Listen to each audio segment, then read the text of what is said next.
So hello welcome guys, मेरे साथ आपका हमारे चैनल से प्रेजेंट्स पर स्वागत करता हूँ। ठीक है, तो आज का जो हमारा वीडियो होने वाला है वो इस टॉपिक पे होने वाला है कि ये जो इंटरेस्ट रेट है वो बॉन्ड मार्केट को कैसे इफेक्ट करते हैं। इसके पहले वाला जो वीडियो था हमारा यानी इस सीरीज का बेसिकली कि जो इंटरेस्ट रेट है वो स्टॉक मार्केट को कैसे इफेक्ट करते हैं, उसमें हमने आपको बताया था कि मीन्स उसका जो मेन कंक्लूजन था वो यही था कि अगर जो इंटरेस्ट रेट है अगर वो ऊपर जाते तो जो स्टॉक मार्केट है वो नीचे आएगा, और अगर जो इंटरेस्ट रेट है अगर वो नीचे आते तो स्टॉक मार्केट ऊपर जाएगा। ठीक है, यानी कुल मिला के जो स्टॉक मार्केट है वो इंटरेस्ट रेट के एकदम विपरीत काम करता है। यानी अगर एक चीज़ नीचे जाएगी तो जो दूसरी चीज़ है जो स्टॉक मार्केट है ऊपर जाएगा।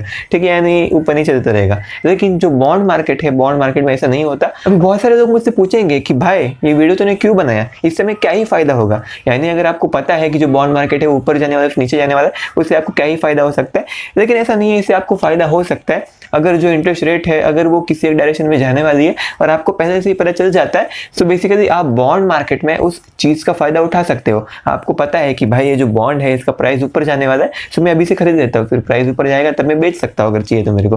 ठीक है, तो कुल मिला के बेसिकली ये जो टॉपिक है टॉपिक इंपॉर्टेंट है। ठीक है, सो बिना किसी टाइम पास के वीडियो चालू करते हैं। सो यहाँ पे जो बॉन्ड मार्केट है उसको इंटरेस्ट रेट एकदम अलग तरीके से इफेक्ट करता है, यानी उसका जो इफेक्ट होता है वो एकदम उल्टा होता है। ऐसा क्यों, ऐसा हम सबसे पहले समझ लेते हैं। जो हमारा इसके पहले वाला जो वीडियो था उसके लिंक डिस्क्रिप्शन में रहेगी, आप चाहें तो वहां से देख सकते हो। अगर आपको नहीं देखना, अगर आपको सिर्फ कंक्लूजन से मतलब है तो कंक्लूजन सिर्फ इतना ही है कि अगर जो इंटरेस्ट रेट है ऊपर जाता है स्टॉक मार्केट नीचे जाएगा, अगर इंटरेस्ट रेट नीचे आता है तो स्टॉक मार्केट ऊपर जाएगा। ठीक है, अगर आपको ये जानना है कि ऐसा क्यों होता है तो आप नीचे जाके वीडियो देख सकते हो। ठीक है, लिंक डिस्क्रिप्शन में रहेगी।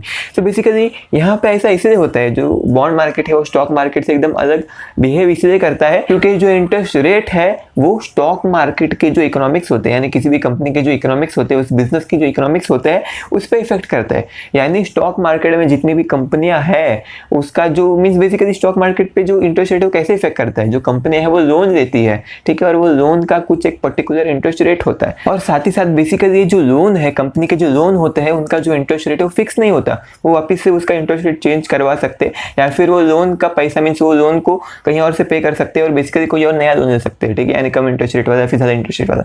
ठीक है, तो बेसिकली वो जो कंपनियां होती है उनका जो लोन होता है उसका इंटरेस्ट रेट फिक्स नहीं होता, वो चेंज हो सकता है। लेकिन बॉन्ड मार्केट में ऐसा नहीं हो सकता। बॉन्ड मार्केट में जो बॉन्ड है उसका जो इंटरेस्ट रेट है, जिस इंटरेस्ट रेट पे वो इश्यू हुआ था उसी पे वो आगे चलने वाला है। यानी ऑलमोस्ट 90% ऑफ द बॉन्ड्स ऐसे ही होते हैं कि वो जिस इंटरेस्ट रेट पे इश्यू हुआ था उसी इंटरेस्ट रेट पे वो आने वाले समय तक चलता रहेगा जब तक वो बॉन्ड मैच्योर नहीं हो जाता। ठीक है, यानी जो बॉन्ड है वो बॉन्ड का जो इंटरेस्ट रेट है वो फिक्स्ड है, लेकिन जो स्टॉक मार्केट है उसका इंटरेस्ट रेट फिक्स नहीं होता। तो वजह से क्या होता है, इसके वजह से जो इंटरेस्ट रेट है वो जो स्टॉक है यानी जो कंपनी है उसका जो अंडरलाइंग बिजनेस इकोनॉमिक वैल्यू है उसको इफेक्ट करता है। यानी कंपनी की जो वैल्यू है, बिजनेस इकोनॉमिक वैल्यू है, वो बेसिकली इंटरेस्ट रेट के साथ जुड़ी हुई है। इसीलिए क्योंकि जो बॉन्ड का जो इंटरेस्ट रेट है वो फिक्स्ड होता है, इसलिए इंटरेस्ट रेट का जो इफेक्ट है बॉन्ड के प्राइस पे वो बेसिकली हमें बॉन्ड का जो इशूड इंटरेस्ट रेट होता है उस पर डिपेंड करता है। ठीक है, क्योंकि अगर हम देखेंगे यहाँ पे कोई एग्जाम्पल देंगे तो समझ जाए कि मेरे पास एक बॉन्ड है जिसका जो इशूड इंटरेस्ट रेट है वो 8% का, यानी वो इशू हुआ था 8% का इंटरेस्ट रेट पे, यानी हर साल ये मुझे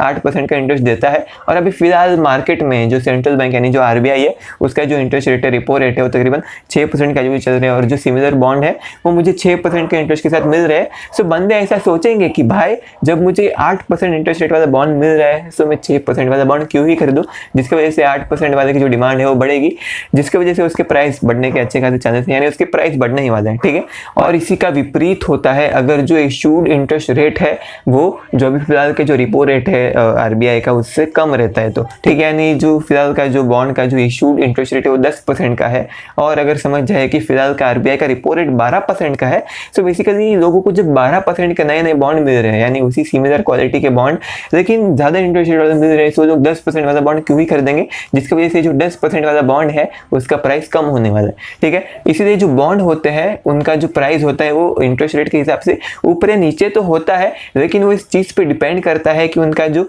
इशूड इंटरेस्ट रेट है वो क्या है। अगर हम बात करें यहाँ पे स्टॉक मार्केट की तो समझ जाए कि फिलहाल अभी समझ है 2010 चल रहा है, और अभी फिलहाल आरबीआई का जो रिपो रेट है वो तकरीबन 8% का है। ठीक है, सो 8% का है, और अभी फिलहाल कुछ इकोनॉमिक क्राइसिस आते हैं जिसकी वजह से आरबीआई अपना रिपो रेट कम कर देता है, 8% से 6% पे लेके आता है, जिसकी वजह से स्टॉक मार्केट ऊपर जाने वाला है। स्टॉक मार्केट थोड़ा बहुत ऊपर गया और अभी आरबीआई को लगा कि भाई थिंग्स स्टेबल हो चुकी है, चीज़ें सब अच्छी हो चुकी है, इकोनॉमी स्टेबल हो चुकी है, जिसकी वजह से वो अपना रिपो रेट वापस से 6% से बढ़ा के 8% कर देते तो स्टॉक मार्केट थोड़ा बहुत नीचे आ सकता है। फिर वो इस चीज़ पे डिपेंड करता है कि स्टॉक मार्केट का मोमेंटम किस साइड था। इसका मतलब ये है कि जो स्टॉक मार्केट है वो इंटरेस्ट रेट की सिर्फ एब्सोल्यूट वैल्यू के हिसाब से ऊपर नीचे जाता है, यानी अगर वो कम होता है तो ऊपर जाने वाला है, ज़्यादा होता है तो नीचे जाने वाला है। लेकिन बॉन्ड मार्केट में ऐसा नहीं होता।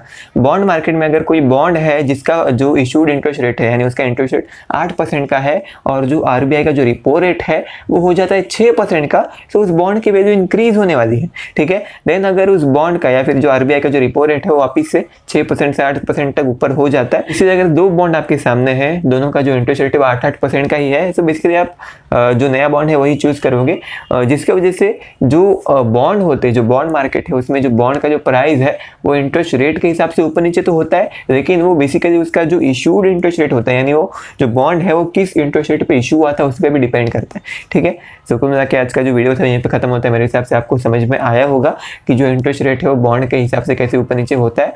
सो बेसिकली आप इसी चीज़ का फायदा उठा सकते हो। अगर आपको कुछ ऐसा लगता है, आपको लगता है कि जो RBI है वो आने वाले समय में जो इंटरेस्ट रेट है वो कम कर सकता है, रिपो रेट कम कर सकता है, सो बेसिकली आप जो हाई इंटरेस्ट रेट वाले बॉन्ड है यानी फिलहाल का जो रिपो रेट चल रहा है उस रिपो रेट पे बॉन्ड खरीद सकते हो।